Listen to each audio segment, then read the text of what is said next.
Thôi tên à hả? Thôi tên à, tôi chơi tên à. Cầm chi cho tên năng chuột sạch chứ con.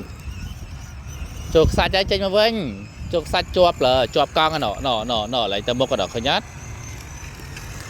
Ta lực cho lực lan bay thôi khỏi. Chà.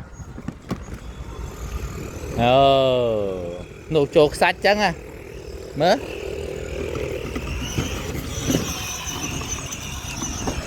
Ta. Lực chân lang. Lực chân lang. Còn đại chân và là ách tô là cho anh ách tô mê là